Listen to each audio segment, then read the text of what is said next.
여기서 뭐 하고 계세요? 아, 네. 고압산소 치료 받고 있었습니다. 이거는 그 거상하신 분들이 쓰시는 치료기기 아닌가요?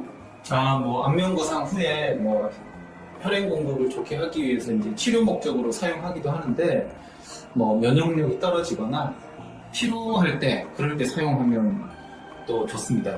안녕하세요. 나범튜브의 김학수 원장입니다. 네, 마범투브의 김동진 원장입니다. 원장님 오늘 도와주셔서 제가 고압산소 치료 잘 받고 나왔습니다. 네. 왠지 모르게 좀 어깨가 좀 뭉친 느낌이 있었는데 좀 부드러워진 기분이 들고요. 컨디션이 좀 많이 올라간 듯한 그런 느낌을 받고 있습니다. 네. 얼굴이 한층 밝아지셨습니다. 예. 평소에 어두웠나 보다. 오늘따라 밝으시네요. 네네네. 감사합니다. 네. 오늘 고압산소 치료랑 어떤 치료인가요? 일반적으로 저희가 일상생활을 영위하고 있는 이 상태가 해수면 기준 1기압이거든요.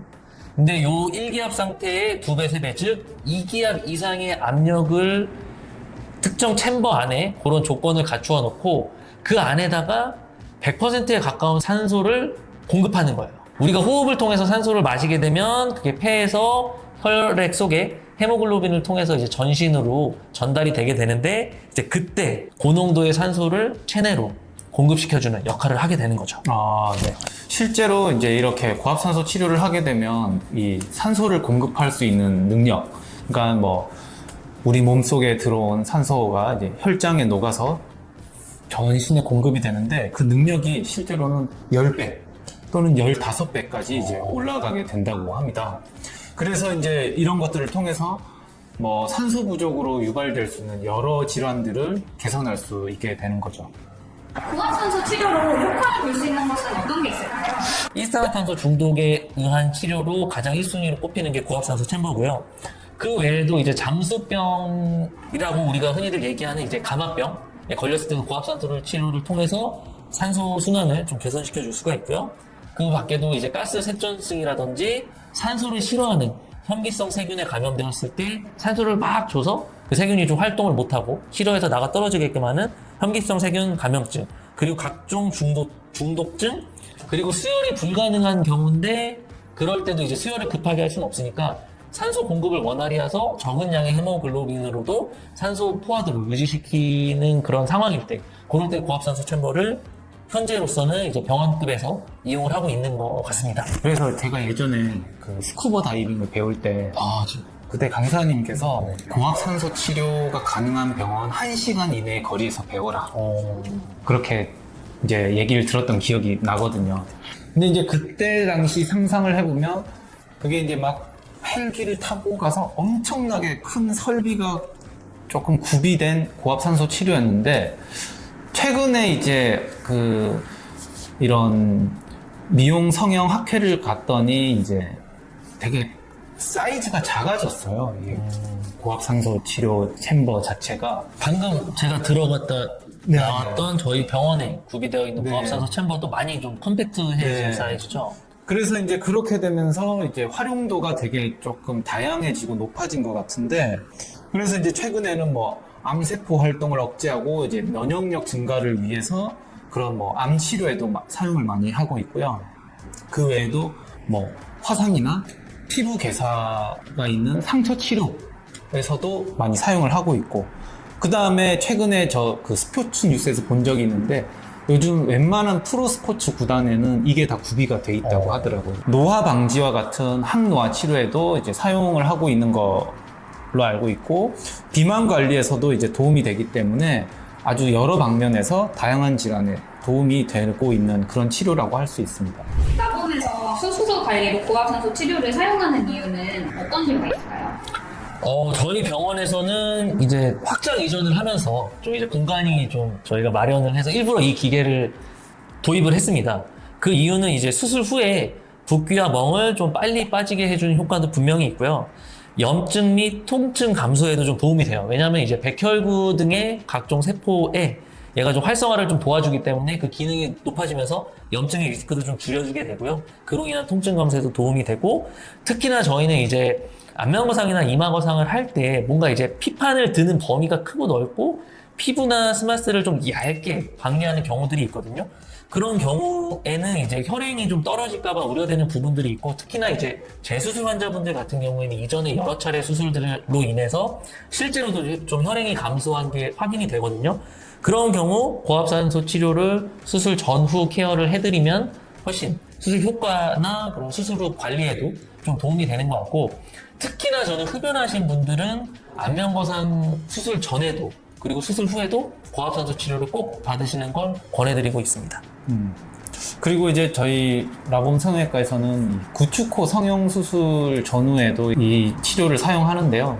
이게 구축코를 수술을 아무리 열심히 잘 해놔도 이 구축코는 싸고 있는 피부 자체가 이제 혈액순환이 좋지가 않아요. 그 좋지 않은 피부를 막 늘려놓다 보니까 수술의 모양이 좋아도 이게 피부 괴사가 좀 생기거나 하는 경우가 꽤 많았는데, 이 치료를 하고 나서부터 그런지 몰라도 심적으로 조금 좀 안정되는 느낌도 있고, 실제로도 이제 좀 결과도 좋은 것 같고 그런 것 같아요. 네.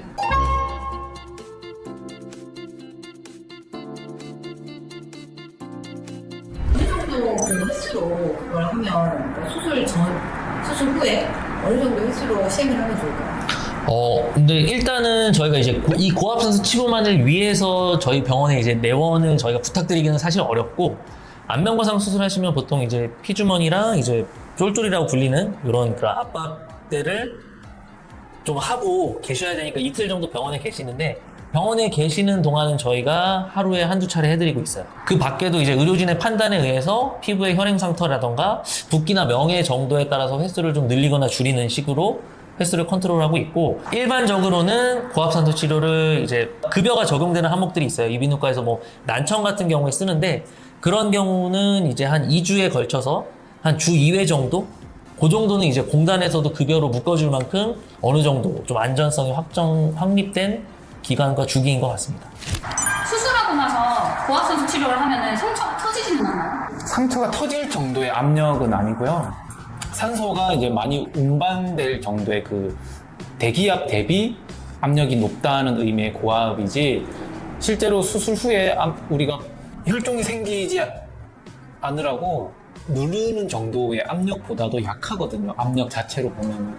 그렇기 때문에 상처가 터지는 걱정은 안 하셔도 될 것 같습니다. 근데 저는 아까 처음에 약간 이러다 고막이 조금 많이 눌리는, 터지는 것까지는 아니지만 뭐 터질 수도 있겠는데 라는 생각까지 사실 들 정도로 처음에는 조금 그랬거든요. 물론 시간이 지나면서 좀 적응을 해서 그런지 나아지면서 이제 마음의 안정을 찾긴 했는데, 뭐 실제로 환자분들 중에서도 너무 귀가 아파서 못하겠다고 하시는 분이 계셨거든요. 네. 그래서 실제로 못하신 분도 있고, 그래서 아마 이런 질문들이 이제 인터넷상에서도 그렇고 피디님께서 해주신 게 아닌가 생각이 듭니다. 하지만 결론은 상처가 터지진 않는다. 네. 고압산소 치료는 치료 주기는 어떻게 되죠? 보통은 저희는 이제 실제로 이제 타원에서 수술을 받으시고 고압산소 치료만을 위해서 저희 병원에 찾아주시는 분들도 계시고, 저희가 그리고 수술 후 관리로 마련해 놓은 프로그램은 보통 이제 한 달을 총 치료의 주기를 잡고요. 한 달간 평일에 매일 오신다고 생각하시면 돼요. 그래서 한 20회 정도? 그렇게 하시면은 이제 도움이 되겠구나 생각해서 도와드리고 있고, 실제로 이제 돌발성 난청이라던가 그런 경우에도 고 스케줄로 제가 고압산소 치료를 시행하고 있는 것으로 알고 있습니다.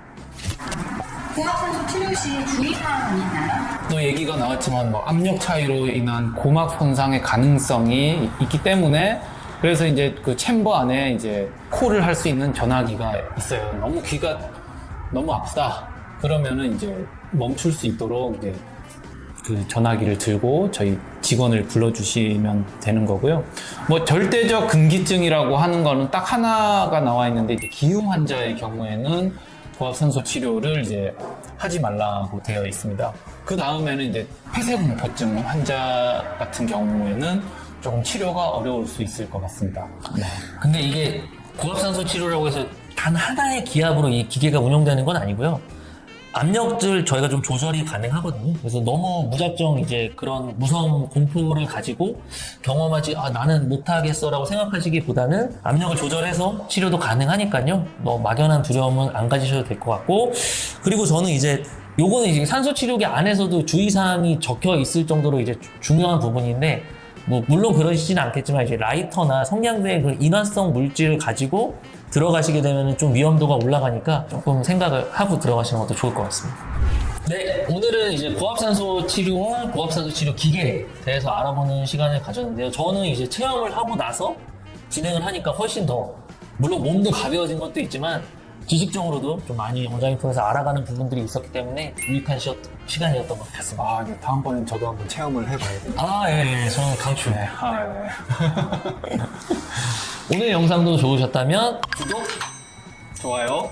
부탁드립니다. 감사합니다. 감사합니다.